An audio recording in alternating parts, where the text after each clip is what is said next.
All right. Thank you so much for being here. My name is Amanda Finley. I started COVID-19 Long Haulers Discussion Group, and we love doing town halls with experts from all across the COVID arena. Guest, introduce yourself. My name is Panagis Galiatsatos, Dr. G for short. I am an associate professor at Johns Hopkins and a pulmonary and critical care doctor. Well, we thank you so much for your time and all the work that you do in every possible arena and all the coffee you bring. So, I try. On a side note, though, it is a big honor to be here amongst people interested in long COVID, whether you're a patient yourself, whether you're a caregiver for a patient, or whether you're just an ally. Full transparency, it's still a disease we don't know much about. We're learning, and it's literally to me the biggest spotlight of and example of patients are our teachers. So I'm hoping everyone, if you're impacted by it, you have a physician, even if they don't know, they're sitting there advocating for you, helping you as much as they can, even and waiting until the science catches up. So I just wanted to make that point clear because I feel like sometimes that's all I can offer my patients is just being a human with them. right. And that means a lot. That really means a lot. So thank you. And later on, I'll shoot you some advocacy cards that we've got. I don't have any pulmonary ones, but yeah, you'll dig these. Perfect. I'm going to go back to a question we didn't have time for in our last town hall with you. Um, and let's see. I get very short of breath with very minimal activity when I'm very fatigued, especially if I bend over or drink water. My O2 sats stay high, but my peak flow drops by 100 points, and I'm on the standard asthma regimen with Advair, albuterol singulair. I have some lung scarring. What could be causing this? Yeah, so and this might be kind of a copy and paste answer for a lot of these questions, but the becoming short of breath is a complex cause and etiology, right? And non-invasively, we have very few markers of it. Like being short of breath and telling and relaying back when my pulse oximeter is normal. Yeah, low oxygen, while it can cause breathlessness, it really causes more of a struggle, like you're a gasp, like you are suffocating, like your body's reaction to low oxygen is like really violent. So just being breathless oftentimes is not an oxygen issue. And I'm saying this in a sense of like not to, because sometimes we get so dismissive, like, well, I'm short of breath, but my oxygen is fine, so maybe I don't make a big deal of it. No, make a big deal. Talk to your doctor about it. Like advocate for your breathlessness so we can try to figure it out. But oftentimes it's complex in the answer. So becoming short of breath necessitates oftentimes also a workup, like what could be causing it? Is it lungs? Is it heart? Is it metabolic? Is it more complex than that? Is it anatomical? Fill in the blank. And even just this question, getting a little bit of snapshots, right? You're saying, I get short of breath when I bend over. Bending over conversations, when they're like, I get breathless, like I tie my shoe and bend over, diaphragm screams to me. So what's impairing it? I've met patients post-COVID who have had phrenic nerve issues stimulating the diaphragm well. Actually, it's not a big deal until they bend over to tie their shoes or they lay down flat to try to sleep. Like, oh, it's a little harder to sleep when I'm flat. Yeah. So that kind of aspect can be diaphragm. And then you say, well, my peak flow to the audience members is a gadget we give patients that we think has airway disease, like COPD, emphysema, or asthma. We ask them to use it whenever they get breathless to see if it drops by some arbitrary number that we think should be related to your breathlessness. This is tough, right? I mean this because how much should it fall to mean anything clinically relevant to a doctor? Honestly, we don't know. We have some arbitrary cutoffs, like if it falls more than 25%, but at the end of the day, even a slight fall for someone who's working with a little bit of physiological reserve may be enough to make them breathless. So I say all of that because even if you're on the right medications, right, to keep you somewhat breathing well throughout the day, it doesn't negate that you won't feel breathless.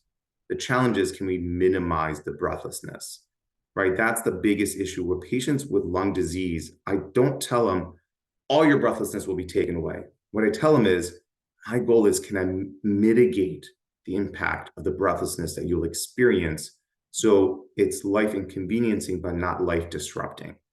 That's my goal with all patients. So the big thing to take away from such a question is, first of all, if you get short of breath bending over, make sure the doctor works up kind of a diaphragm situation if there's any there. And honestly, there's not much to intervene on. Sometimes it's just knowing the answer, and then you can kind of make lifestyle modifications to overcome that. And then recognize, like, are you just on good interventions to minimize the breathlessness? And then finally, answer that we'll answer kind of pretty frequently is the pulse oximeter. It's a good gauge of a more complex physiology, but oxygen itself plays a small role in when people become breathless because the body preserves that so well for such a long period of time before it dips over. Awesome. Sorry. Oh, and Amanda, can I ask you as a friend, if I ramble too much, right? You are a woman of theater, is that correct? Oh, yes, yes, absolutely. Stage Feel work free for 10 to years, yes. cut me off, theatrically, like play the music. You're like, all right, you're done. Next, Okay. Very nice. whatever you want, my friend. So back to you. Another question we didn't get to. I won't get PFTs because I have to take my mask off, and I don't want to go in for physical exam because I get reinfected very easily. What information can they get from my going in that I can't get from O2 sats and a peak flow at home, which kind of ties into what we just said. Yeah, no, this is great. And so one thing that I would say, and I really applaud people who want to take the appropriate infectious control measure approach to not getting sick. We're all going to be behind that. I do think you can get lung function tests in a safe way that won't jeopardize you. And the reason why I feel comfortable in saying that is that's what we do for a lot of post lung transplant patients. Yeah. These are patients who are massively immunocompromised. They made wearing face masks cool before COVID. So we get them in, they're wearing it because once you get into the booth, it's you in the booth. That's it. Right. So you are like in your own little protective bubble and doing all the jazz. So let me use this moment to actually discuss what does it mean to get lung function tests? Because it measures three things about your lungs. It measures the strength of your airways. That's usually a reasonable surrogate to kind of endurance. It actually measures how healthy and how much healthy lung tissue you have. And it measures how well your lungs can actually get gases into the body, right? So it gives us an impression of airways, lung tissue, and the lung circulation, all of which can be impacted by COVID. So I do think there's a really good understanding of what to grasp from them. Can you get them done in a manner um, that will protect you so you don't go in and leave with bad infections? Yes.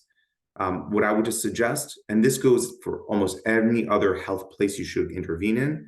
I had a community call earlier today where they were like talking about the dentist they go to just doesn't practice good infection control policies. To which I said, hey, you're the customer, you're the patient, you get a new dentist. Yeah. Call these places. How are you protecting me during this time of this moment of the pandemic, especially when everything is surging? If they give you responses that don't jive with you, get a new one. Same thing with the lung function tests. Like of all the fields, this one should be the most protective because we deal with really vulnerable populations often. So where I can extrapolate, granted, what I'm extrapolating is just my group here at Hopkins, but since we deal with a lot of really sensitive patients, patients with cystic fibrosis, who in their lungs are carrying rather resistant bugs, we don't need that stuff to spread. They're coming in with masks, we're putting them in their own little bubble, they're doing the test, and they're leaving with the masks on. And everyone, it's a win-win. So you can get it in as protective. I would say also one other test usually people would also want is to anatomically look at the lungs, and that's usually a CAT scan. Those usually can be in the conversation of what's happening with you. But I'm hoping that can give you an understanding of why we're kind of sticklers to get that done versus these other tests. Yeah, exactly. And going up similarly, what's the difference between my pulse ox reading and what I might get in a lab, like with an arterial blood gas? Yes, great question. And arterial blood gas is the gold standard. It is the gold standard telling us how much oxygenation is getting into the systemic part of your body from air, lungs, heart, out, right? That's it, right? So, meaning when I get that measurement, it gives me a great understanding of how well your body's oxygenating, right? And if it's low, we got to figure out is there not enough oxygen in the air? well, unlikely. Is your lungs not working? Is your heart not working, right? Or maybe your bone marrow is just not making enough red blood cells, right? We always got to figure out what's causing it. But it is the gold standard. The challenge with this gold standard, it is an arterial blood draw. So for those of you human beings who've ever gotten blood draws and you don't like it's needles, yes, but understand it's coming from a vein, right? So veins don't hurt. You put it in, it's call it a day. Arterial blood gases that we do request, these hurt. These hurt a lot. They usually feel the pulse, you find it, you stab the artery that is covered by a ton of nerves, and you'll flinch. You'll scream, you'll probably cry a little bit. It hurts. Okay. But with that said, I'm not saying this to just to get anyone to not get it. If your doctor really thinks you need it, they'll help you. I promise you, get it done safely. But that is the gold standard. And yeah, do we request it on patients? Yeah. Like today, for a patient that I sent in and I went and visited him after a lung biopsy to try to figure out what's going on with his long COVID. While he was asleep under anesthesia, I was like, hey, can you guys give me a blood gas? But he doesn't feel it. But there are moments that we do think it's clinically relevant to get in an effort to kind of understand what's going on. A non-invasive pulse oximeter, it's a good tool. But remember, it's a surrogate. It's a non-invasive surrogate to what we think is happening inside the body because we can't sit around stabbing people in the artery to get the actual number. So it's the best that we can do.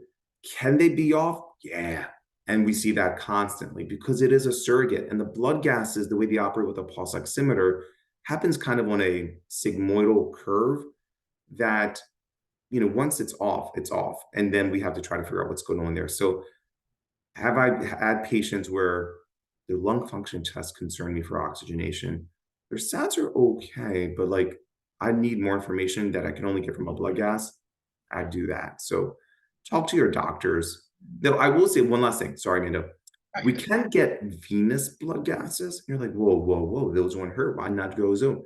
I can't measure oxygen on those. But what I usually do with them is measure CO2 to see if you're holding on to too much carbon dioxide. So sometimes I will request a venous blood gas. It doesn't tell me anything about oxygen, but it tells me everything I need to know about, are you able to get CO2 out? So those are good. Those are our gold standards. Awesome. Thank you. So what causes the, and we kind of got into this already, what causes the shortness of breath on exertion, but it's not being helped by medication? Yeah. This question in of itself Right? is the gold. It is like the holy grail of an answer for long COVID patients. So, okay, I'm going to try to do my best not to ramble.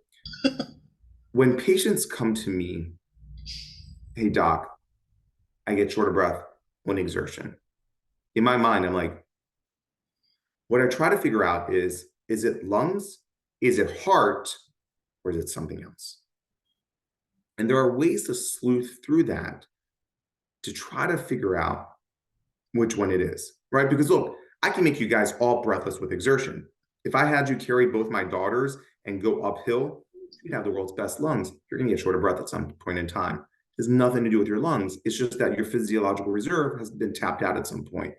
It's nothing against your heart either. It is your physiological reserve. I can make everyone breathless on exertion. I just got to know where your endurance caps, right? So with that in mind, being breathless with exertion, we're trying to figure out, is it just your conditioning, right? If I made you run a marathon tomorrow, not you, Amanda, but any other human, by the way, this is never directed to you. Don't take anything personal, Amanda. You're like, No, you're good. can you run marathons now? I'm never inviting Dr. G back again. Sure. But what I tell patients is I can always make you breathless on exertion, right? Because what I try to tease out is that, those three categories I gave you should also be under the umbrella of pathologies. Because there's one other thing, it's conditioning. Yeah. Let me give you an example here. Post-COVID, well, post the worst parts of COVID, when they started like, hey, the world, everyone go back. Someone do, do what you may. I had a huge surge of patients 80 and 90 years old, 80 and 90, being like, I need to see a lung doc. I get them in, I'm like, they're like, I'm short of breath. I'm like, okay, when? Well, I walked around the lake at my condominium. Now I can't get short of breath. What do you think happened, Doc? Well, what ends up happening to these human beings, these amazing elders, they were very active. Pandemic struck, lockdowns, they stayed indoors. Lockdown went away, and then they're asked, and then they're like, "Oh, let me just go back to my usual routines," and they're finding it's harder to do their usual routines. Yeah. That was deconditioning, right? That there's nothing pathologically wrong with them. At that age, deconditioning happens very fast, right? That is the age. If you don't use it, you will lose it very quickly, Yeah. right? That's what happened to them. It's the same concept of like asking now Tom Brady, go play football. He's like, oh, I'm going to be really tired because he hasn't conditioned himself to act on that high level. So when they get breathless with exertion, two immediate categories: is it deconditioning or is it pathological? And then if I think it's pathological, then I look at lungs, heart, or something else. For the lung standpoint, I do look for certain things that could be lung centric, but I will tell you, I do put a lot of stock, if I think it's the lungs, on the objective tests, because there really isn't a specific symptom that sticks out and makes me think it is lungs. Because you could say, well, I use my rescue inhaler and I feel better, so it must be my lungs. Not necessarily. Look, anyone who re-expands or opens up their lungs at maximal capacity, it's going to feel great by it. Never really necessitates that it's a pathology. So I get many doctors like, well, I'll give them an inhaler. If it works, it's the lungs, right? Like, no, not necessarily. It's like giving them a performance enhancing drug, kind of like, no, it just makes them feel better. So for the lungs, I really do sleuth with somewhat objective tests. I'll use lung function test. I'll use imaging. I will also use a little bit more dynamic ones, like the peak flow meters. Use it. When you get breathless, use it again. And hey, if we realize something's going on, your airways are dropping significantly, then we kind of have an answer. After that, then I really look at the heart slash lung circulation. So we'll start off with just a simple echocardiogram, ultrasound. How's the heart doing? And I'm also paying attention to the surrogate markers of the right side of the heart, which is a reasonable proxy to tell me how the lung circulation is doing. A lot of these patients post-COVID do suffer with clotting disorders, and some of it gets into the lungs. So I'm trying to figure out, like, is that putting a strain on the lung circulation? Now, all that said and done, the majority of long COVID patients, all those two tests I told you about, come out unremarkable. Yeah. So then I'm sleuthing for something else. And this is the part. Breathlessness can also come from something else, metabolic. I have plenty of patients I diagnosed in pre-pandemic. Lo and behold, they had hypothyroidism, just rather advanced that no one really picked up until the lung. Look, if your lung doctor's picking up thyroid disease, and I do it pretty frequently, I usually get half a dozen patients. I'm like, haha. But because again, it's an energy conversation, right? If your gas tank is empty, you're not going to look at the engine to be like, I wonder why my car is not driving. It's not an engine issue anymore. Gas. You just need gas, right? So same concept here. And in long COVID patients, I suspect one of two things impacting them. There's either kind of for a long time, I always felt like there's a disconnect between neural sensors and the lungs, right? So if your brain is telling you breathlessness now and you're like, why? I'm not doing anything. I'm just I listening. just looked at my It's a couch. disconnect, right? Kind of like almost like an ALS patient or a patient with multiple sclerosis. There's a disconnect and they're getting breathless much faster. The other aspect too is more just the energy and that kind of fatigue, which is such a catchment word. But I do think there's some metabolic thing that weighs on people that keeps them from really feeling like at 100%. This to me, the analogy is your gas is empty, right? Another analogy that I'm stealing now from the long COVID patients is like, the breathlessness I feel is like if I didn't sleep for 4 days and on that fourth day you're asking me to walk, like that's how I feel. I'm breathless, but is it fatigue? Is it breathlessness? I just doesn't feel right. So I will tell you, when I manage post-COVID patients, I'm hoping, I know this, I don't know if this comes off cruel. I'm really hoping I can find a outcome that I know I can diagnose, right? Because post-viral outcomes exist and they've existed long before COVID. And I'm hoping COVID does cause a lot of those. We'll do a lung scar, do this or that. That's what I'm trying to find. And if it's not that, then, and I think it's long COVID, this one is just tough. Inhalers won't help. it's really just trying to figure out more of like how you can do with a limited amount of gas, because I think there's a neurological metabolic imbalance. Final thing, because I think there was a lung scar conversation there. Your lungs are, if I CAT scanned, if I imaged people 30 to 80, you kind of probably find a lot of human beings with lung scars. The majority of lung scars really don't do anything. That's why if I see a lung scar and the patient's like, I bet you that's why I'm breathless.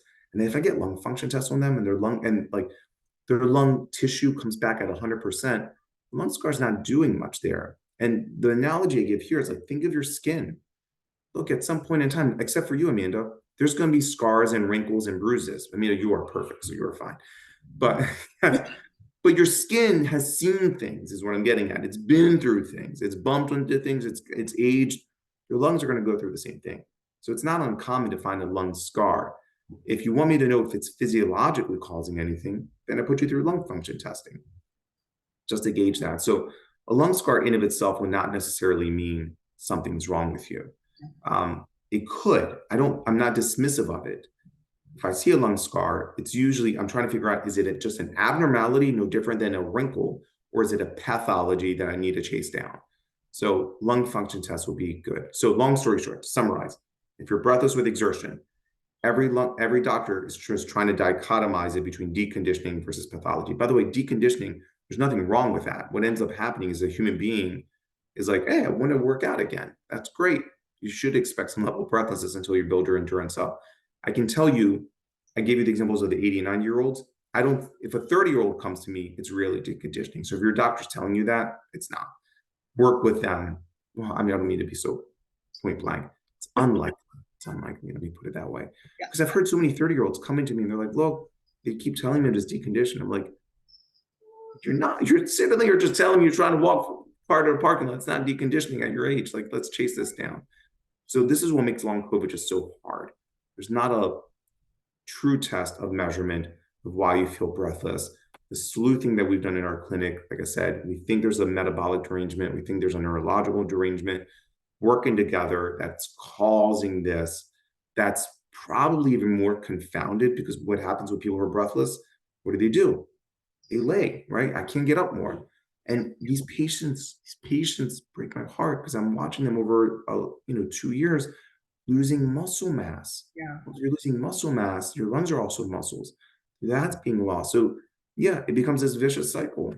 So Yeah. anyway, I'll stop. Sorry, man.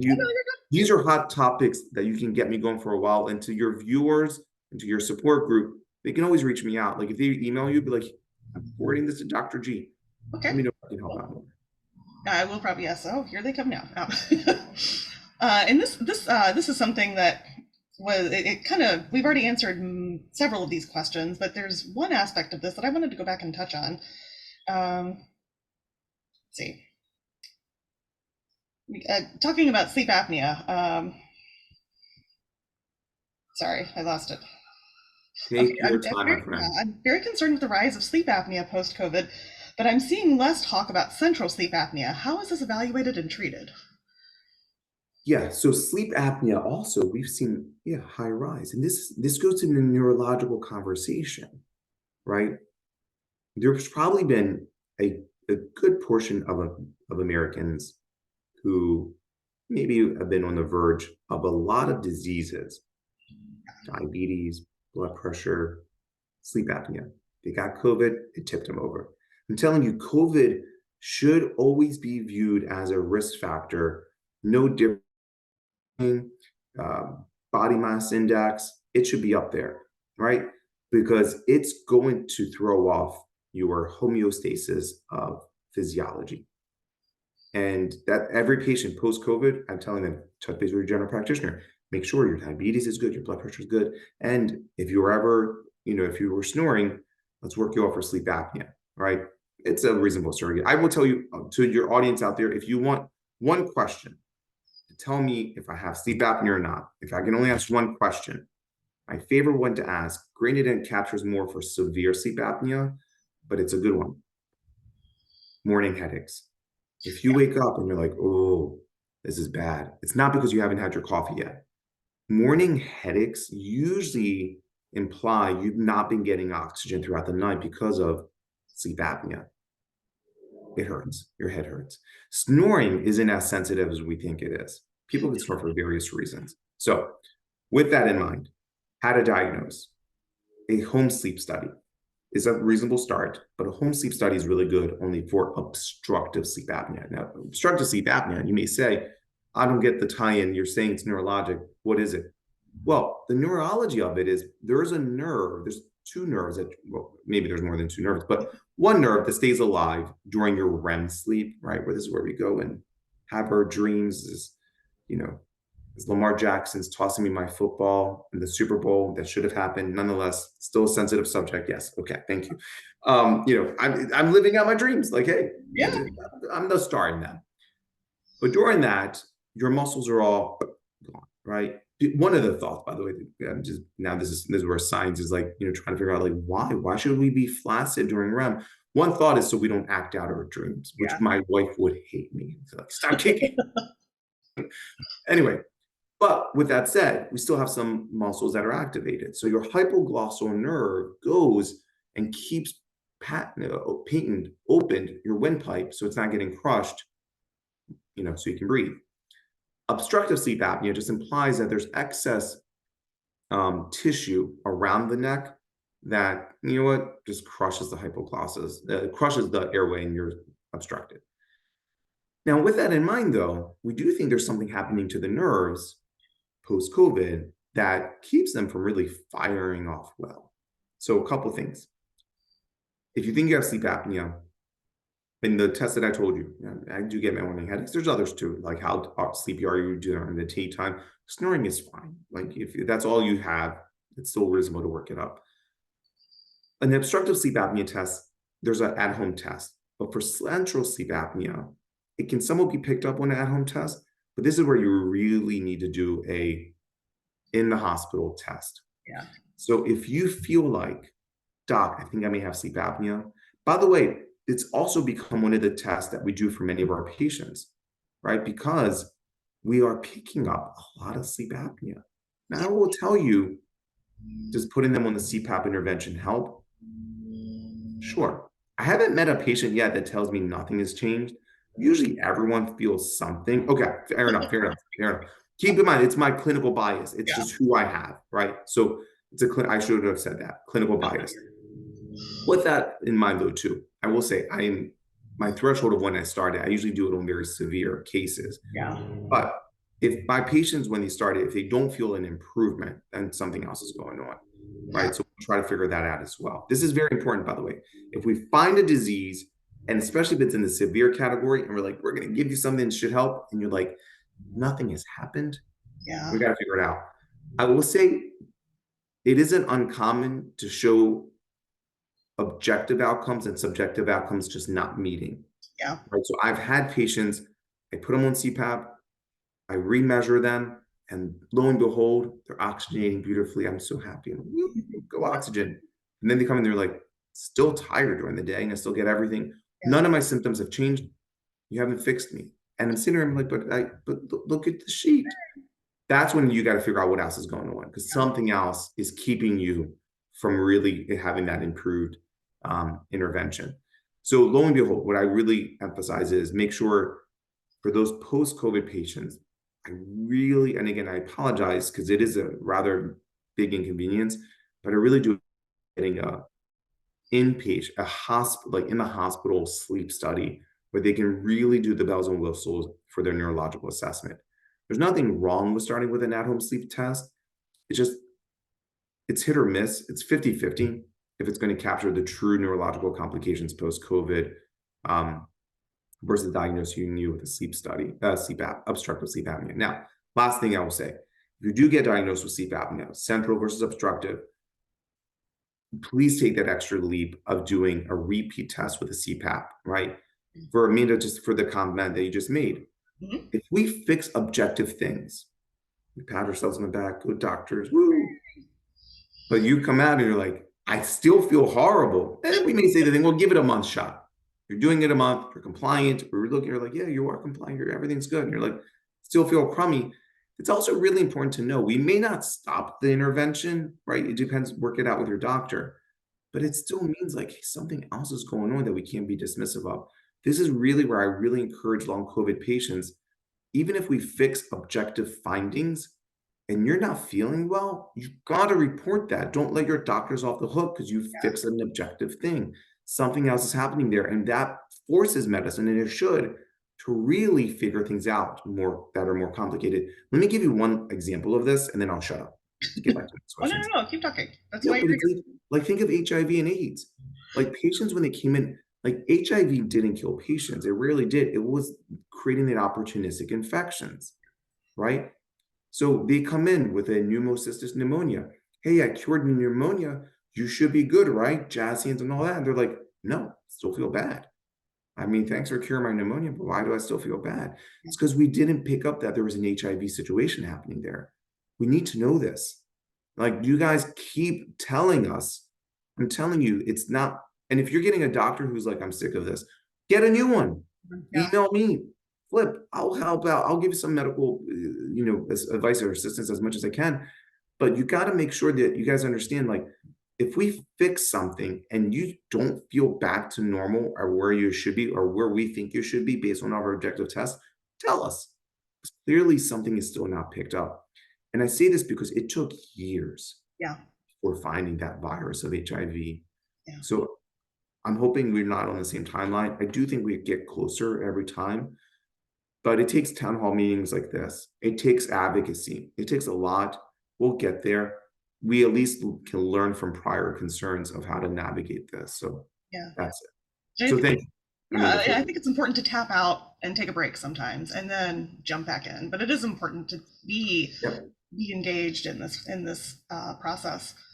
Um, let's see. And then this is a really common thought. So I think it's really important to talk about it. I'm so frustrated because COVID has caused so many pulmonary issues, but I feel like my doctors keep wanting to find other causes. How can I best approach this? So this can be where there's sometimes a disconnect. Yeah. And I don't mean this in a bad way. Like, where we're at with modern medicine, it doesn't mean we know everything, right? Hold on, look, watch where my finger is going right there. That book right there, that's the book that Fauci and others have put together. Like it is our Torah, our Quran, our Bible for medicine. In that is everything. Because everything that we know of, and every test that we know of. That's it. So it's not uncommon that we as doctors will test for things we know, and if they come up unremarkable, yeah, we're going to sleuth for something else. But you guys are the patient, and you intuitively may say, it feels like this organ. Why not continue chasing it down? Well, the challenge that we have as doctors is that I aren't coming up with something that tells me. That's the part that I've become a lot more comfortable in making sure my patients know. Like, I'm limited with my tests. That's all I can do. I mean, can I flip it to a much more research-esque, like, sure, fine, but that's not accessible. I mean, unless you're at a big academic center. Today, I sent a patient for a lung biopsy. You got to understand, in my years of managing long COVID patients, it's my first. Wow. It's my first because, like, I do everything I can to not send someone through a procedure where they're, Yeah. going into it's a surgery. You're going in, they're going to put a chest tube in him for a couple of days.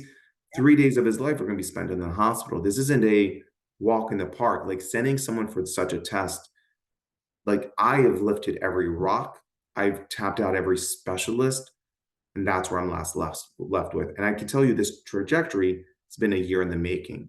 I've working with because the patient's also like, I don't know. It's like I want the answers, but like this is aggressive. Like I'm well aware we're taking a chunk of your lung out. Yeah. So every one of us is going to try to track down 1,000 things because we're trying to figure it out. I can tell you though, the path of trying to figure it out shouldn't come at the expense of not doing anything. I now recognize not doing anything sometimes can just also be advocacy, right? Like it may not be medicine, it may be more of a holistic health, but we should, and I do that, tell that to all my patients. Like, look, until I can figure out a cure. I'm going to try to just work on symptoms with you and see what we can improve on. I mean, that's just the honest truth. Like, I don't have an answer. My tests aren't coming back with a signal that it can be certain of something's going on. It is by far the most crushing thing as a physician, but it also showcases how we have good tools. We have really good tools. I mean, this it's 2024. We're good. We can pick up some things, but at the same time, we also can't pick up some things. And so, work with your doctors where they're not quitting on you. And if it looks like they're not listening, make sure that they can explain it well. Because that's what I tell my patients, that I'm listening. I'm just out of lung tests, right? So I'm trying to think, see if I can do something else at the same time to pick up on what could be causing this. That's it. So just work with your doctors. I mean, my biggest frustration sometimes with my colleagues is when they tell me what's going on, well, I get it. That makes sense. Mhm. But you got to make sure you translate that to your patient and Right. in a manner that they understand and in a manner that they get, right? This is what makes our profession hard. And I'm not saying this as like, oh, woe is us doctors. No, no. But what makes, like, my NASA friends, they don't have to get in front of a non-NASA scientist and talk to them about how they're exploring to find dark matter. They're not every day, Yeah. multiple times a day. They're not forced to do that. They can live in their own science realm and just think of that. Us as doctors, though, we got to make sure we can communicate. And so if we're failing that, make sure you hold us accountable. Yeah. Like, Doc, you're not explaining to me well why you're pursuing this. Yeah. Just make sure they can do that well. There's usually a really good reason. I'm hoping sometimes it's just a failure of really appropriate communication. Yeah, and I think a lot of times, having grown up in the medical profession and doing this for 30 some odd years, we sort of tend to forget sometimes when we do work in medicine that we know these terms, we know this jargon. It really is another language. But if I go and say, I remember when I was in third grade, my doctor put me on amoxicillin and she said, this can make your pee smell bad. And I was like, what? Your pee? And I'm like, what? What? Like, what? Why didn't you just say urine? But I think it's important, if you don't understand something, speak up. It's okay. And another thing we've been telling our group, and we have some self advocacy town halls. It's okay to get a second opinion too. It's okay to get a fresh set of eyes. 100%. And I would encourage that. Like, especially where we're at now, like, there's nothing wrong with a second pair of eyes. And being at Hopkins, I'm oftentimes the third or fourth pair of eyes. Right? Just one thing to prepare you for these next pair of eyes. And let me tell you how I approach this. I usually get mailed in some way, shape, or form, like the folder. Yeah. Not, I promise you, I go through it, Yeah. flip, flip, flip. But when I get the patient, I make it clear I want to hear your story. Don't use their language, use yours. Don't use their tests, tell me you. So for those going for second opinions, what I plea is just tell us your narrative. Because one of the frustrating things about the second opinions is I I didn't get the luxury of being at the genesis of everything. And those moments carry so much weight. And the challenge that a lot of patients get by the time they get to second and third opinions is they've changed their story. Not that it's now a different story, it's the same story, but they're using doctor language. Yeah. My frustration is doctor language is meant to put things in a very specific alley, right? Don't do that. Use your language. So when I get patients, I make it clear. I'm like, I want your story as you would have told a friend sitting in a bar, right? That's what I want. Or sitting at a coffee shop, wherever you may be. I want you to tell me as if I'm not a doctor. And then I'll interject here and there, but that's how I want to hear that story. You guys got to understand that's the one tool every doctor should always be able to hold on to is the diagnostic listening. That's where the answer is, even if we don't know it yet. But the answer is always in your story. So tell us that story and remove as much as you can what we have done poorly to you. Be like, oh, I'm going to interject some medical stuff here. Doesn't help. I promise you. And I tell that to patients, I'm not trying to be cruel. Don't over summarize that. Step back and tell me what it means. I do the same thing, by the way, with med students who try to use a fancy medical term. Like, don't say that. Tell me in your words what you're trying to say, right? Because I'll pause here for one fun thing. If you want to know how good doctors were at describing, go to some academic center where they still have old autopsy reports from like the early 1900s. Yeah. Because before we can say that's lupus, because that's what I'm trying to get at, is if someone was like, oh, they thought it was lupus. I'm like, why? Because that's what a patient will do. Like, anyway, so I went to this doctor and he thought I had lupus. And I'm like, okay, I'm sorry. How? Because you just went from like these symptoms to thinking lupus. Clearly, something must have happened. Tell me that. That's what I want to hear. And then the beautiful thing is, then the patient explodes in this conversation. I'm like, oh my God, I'm getting so much new data. This is really good. Don't oversimplify it by thinking there's a medical term that makes me caught up. It doesn't. So that's what med students do. So anyway, so when you go back before we had the lupus as an actual diagnosis, you see these doctors trying to explain it. And it was so beautifully well done. Chef's kiss is what I'm trying to do. I love that. Tell us your story. Every single one of you out there, don't oversimplify it for anyone. It's your story. It's what you can hold on to. It is yours. That's what when you go to a second opinion, we've read your file. Hopefully they have. I know I have. But all I'm asking when you sit down, you and me, if I'll take off my white coat, I will order us a nice Chardonnay if that's what it takes. Just tell me your story. What's your number, sir? I think I need to see it. You're like, this guy's getting me wine. All right, done. Dr. G. Best town hall ever. As long as you can bill my insurance for it, that's fine. All right, over to you. Back to you. Sorry. Oh, no, you're good. I would like to know if there are any tests for detecting microclots in lungs. So, is there microclots in lungs? The short answer is yes, but it's a lung biopsy, and that's really hard to advocate for to get for two reasons. One is lung clots in lungs usually don't happen uniformly, so it's not like the entire lung top to bottom is. Two, it's really hard to pick up also in CAT scans. Yeah. Right. Let me tell you where we're picking them up. You're like, well, I've read about them. Yeah, likely from autopsy reports. Yeah. Right. Because I can slice and dice all of the lung and figure something out. There is something called a VQ scan, a ventilation perfusion scan. Yeah. These are pretty cool. Yeah, you've had one done, right? No, I used to work in nuclear medicine. There you go. So what it is, yeah, because it's like, it's fun telling a patient, they're like, whoa, time out. It's the coolest thing. Oh my gosh. Yeah, it is cool. It is. There's like, I'm breathing in radiation. Yeah. Okay. Will I be Spider Woman after this? I've had a young patient tell me, it's like, no, there's no radioactive spider that's biting you to do this. But it's exactly what it sounds like. We're snapping x-rays and then you're breathing in kind of nuclear gas, and we're just seeing how it spreads out throughout your lungs. It's really good at picking up rather large clots, physiologically significant clots, not microclots. So from the microclot standpoint, I can tell you, we try to find surrogates. Can we test your blood to see if there's a clotting disorder? Can we sometimes there could be a biopsy of something that we can get to that's a little abnormal. Right? We've done muscle biopsies. We've done other things to try to see if there could be clotting there. I think the clotting conversation is an important one. There isn't a routine test for it. What I think I'm going to rely on here is the research world saying, we've got some autopsy reports that we can compare between those identified as long COVID and those who are identified as not, and see what's going on. Because that's the other aspect to it. Clots shouldn't be permanent, right?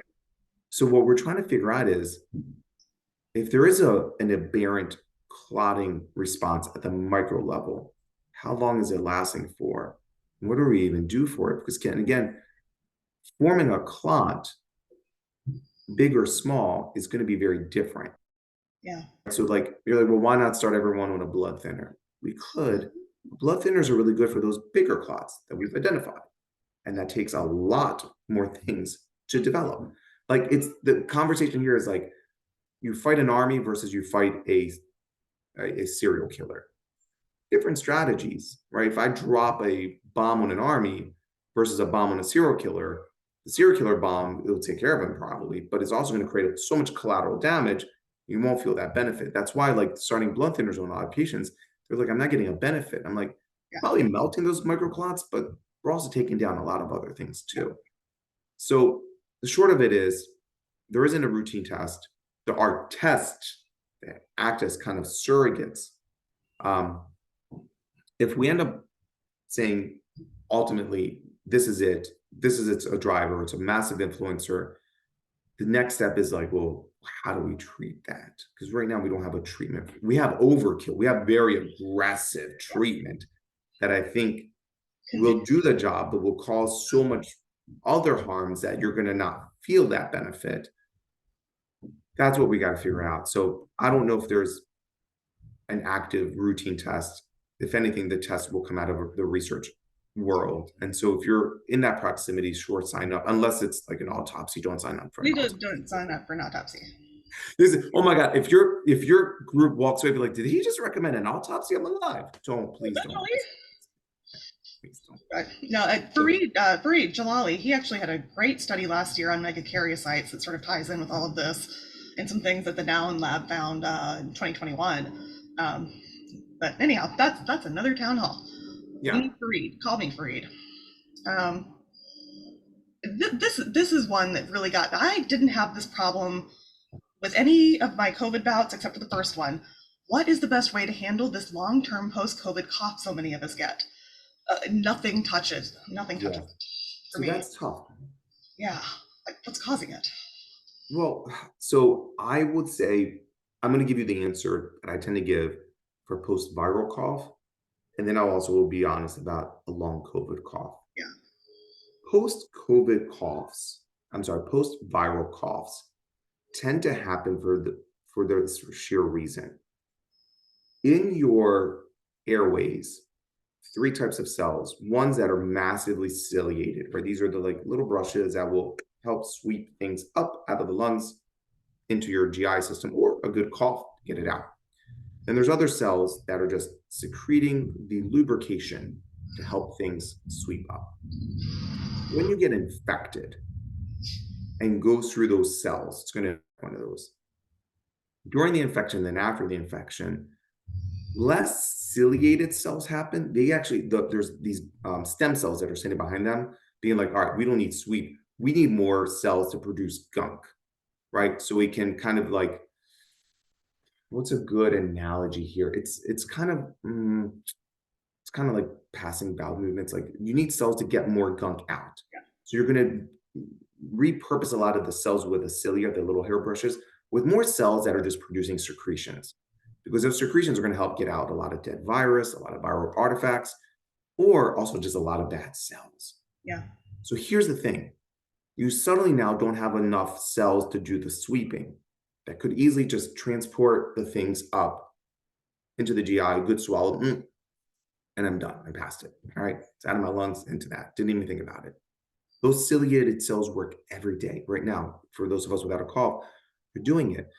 But if I replace more secretion cells, making the lubrication and less ciliated cells, guess what all of us are going to experience? A cough. There's not enough cells to sweep it up. You're going to rely on a cough to do that. So many of you suffering from a cough from a post-viral thing, oftentimes it's not that. The majority of the times, the leading time is that. The agents that work the best for that tend to be inhalers or some inhaled component, or like an inhaler or a nebulizer. Sorry, it's still an inhaler, yeah, but it's an anti-muscarinic or an anticholinergic, same different names for the same concept. Not a beta 2 agonist. So your albuterols aren't going to help at all. All it's doing is opening the airways. These other agents can open airways, but they tend to work on the cells that are making the secretions to stop it to some extent. And actually, to some extent, also shut off the cough reflex. So the inhalers that tend to work the best for this are like Atrovent that holds ipratropium, or Spiriva that holds tiotropium, or sometimes Combivent that is the albuterol and the ipratropium. For those patients, I end up putting them on those inhalers, or I put them on a nebulizer with a face mask specifically so that it can be inhaled to shut off any secretions in here and in here. A lot of those patients will tell me it helps, it's reduced. but it won't take it away.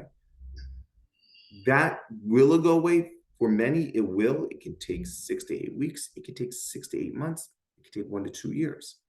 It will, because what the body's got to figure out is how to get back to that baseline of that appropriate ratio of about 9 ciliated cells to every 1 cell of secretion, because that ratio flips Yeah. post virus, and it needs to, and it relies on the cough to get things out. For long COVID patients who come to me like, I tried what you said, Dr. J, didn't work. Not even a little bit. Nope. That's the part that I don't know. That's the part where I'm struggling to try to figure out what the heck could be going on. These patients I've taken back to bronchoscopies. I'm like scratching my head, pulling my hair out, because these are still the patients I don't know. So if it's not a post-viral cough where I'm telling you about that kind of change in ratio, and we've tried everything and it's still, and then I'm trying to sleuth for other things. Do you have a superimposed infection? For some patients, I've found a fungal infection and we've treated that and it's gone away. A lot of that. So for the long COVID coughs, I can tell you, work with your doctor to find out something to at least mitigate the symptom, reduce it. This, I still think, falls back to some extent as a potential neurological dysregulation. I don't know how to fix that. I'm not going to try. I've tried gabapentin a little bit. I've tried some things neurologically. It just seems to cause more complications than good. So long story short, for the long COVID patients, at the end of the day, if we can't figure out, is it post-COVID, is it post-viral infection, cough, is it a superimposed infection like a fungal, I will stone to try to, if I could just reduce it until it goes away, hopefully it goes away. But for those subset of patients where I think it's a neurological cause, I get how frustrating it is. Yeah. I will work with you. On a side note, cough suppressants, like your Taslan Plurals, your DM, your oral suppressants, they don't work. They may feel like they're working. Yeah. But what they do is just, let me put it this way. Someone put a knife in your foot. It's horrible. And gave you a Tylenol. That's what it feels like. All right, it does, right? The Tylenol may take the pain away a little bit, but the second it wears off, what happens? That pain, not only does the pain come back, it comes back exponentially, because it's been sitting there being like, I gotta let you know there's a knife in your foot. So I can't just like casually let you know, you've shut off my pain receptor, so I'm gonna come back bigger. That's what happens with a lot of these cough suppressants. So if you need to take it, say you're about to give a lecture for an hour, okay, fine. Just be prepared that once it wears off, the cough is gonna come back tenfold. So work with your doctor. We can make some moves. To date, I still have patients that will tell me it's helped, but 5%, Dr. G. I'm like, all right, I'll keep looking. I'll keep sleuthing. Look, I hope you guys still understand. And I'm sorry, like from the last time to now, like I was hopeful. Everyone's hopeful, like breakthroughs. Still, we know a little bit, like we know more, and there's still a lot more we don't know. Yeah. Right. And that's the truth of it. That's the transparency and that's the honesty. But make sure you guys are teamed up with a team that is there to lift the rocks. Even if we keep saying we flipped that one, it didn't work. It's all we can do. We're doing our best. I promise you. And if you find a team of doctors that's not helping, find another one, or keep coming to these town halls and ask them questions that you couldn't ask in that clinical setting. Exactly. A lightning round. 2 more questions. Okay. Let's do it. Yes. Yes. I have a meeting with Californians after this. Man, those times. All right, let's go. Yeah. Okay. Where's your tie? Your mother will not be proud if you don't have a tie. She's not on this meeting, so I'm not going to put it on. Ground glass opacities. What causes them? Can we prevent them? What can we do about them? Ground glass opacities it's a comment a radiologist and a lung doctor will say when we look at a CAT scan of your lungs. 4 things cause them: fluid, right? So maybe if you have heart failure or you just drowned, it's just water. Okay. Inflammation. So this is your immune system coming in there. Why? Well, maybe for an autoimmune purpose, maybe to fought off infection, which is our 3rd thing, infection. And the last thing, blood. So can you prevent it? Well, it's just preventing all those 4 things, right? COVID causes ground glass opacities. And sometimes they're also kind of a remnant of a scar as well. So it is an abnormality. Does it signal the pathology? It just depends, like, who this patient is. Like my radiologist will call me and be like, look, I found something. Can you give me some more information about this patient before I tell you the 1,000 things it could be? So I'll tell them what's going on. I'm like, oh, and it's no big deal. Or I'll tell them, like, oh, it is a big deal. You should chase this down. So ground glass opacities just means something is in the alveolar space, no longer just air. Something has gotten into, and this is the alveoli. It's a cul-de-sac. It could be water, blood, inflammation, or infection. Something is in there. Last question. What's a JAK inhibitor and how can it help? JAK inhibitor is inhibiting part of a process of cell activation. We've inhibited it for many autoimmune processes before, scleroderma, lupus. There is because what it inhibits is part of the immune system that's gone off the rails, causing those diseases. There is an active study, I think out of Vanderbilt and a few others that are investigating this for COVID. Yeah. So we're hopeful. We'll find out. We'll see. But long of it is, it's an immunosuppressant agent. So if this does come across, like, hey, we figured it out, we fixed it, we have to just keep in mind it does weaken your immune system a little bit, which is oftentimes a reasonable trade-off if it gives you the health, right? Everyone who's seen a rheumatologist has known they're going to weaken my immune system that's overreactive to give me my health back. So just an FYI. But yeah, great question. Amanda, we did it! Yay! Until next time, my friend, is that okay? Yes. High five. High five. And please, to everyone listening, provide feedback, because like Amanda, if you're kind enough to invite me back, I want to make sure I've explained things that your group is like, yeah, I get it. If give me feedback. If you're like, he was horrible, like his Baltimore accent too heavy, I couldn't understand things, I will work on that. Oh, they were ready to bring you coffee last time. They loved it. Well, thank you again for your time, and good luck with California. It's literally standing in between me and my weekend. So on to the next one. Yes. All right. Thanks, everyone. Bye. Bye.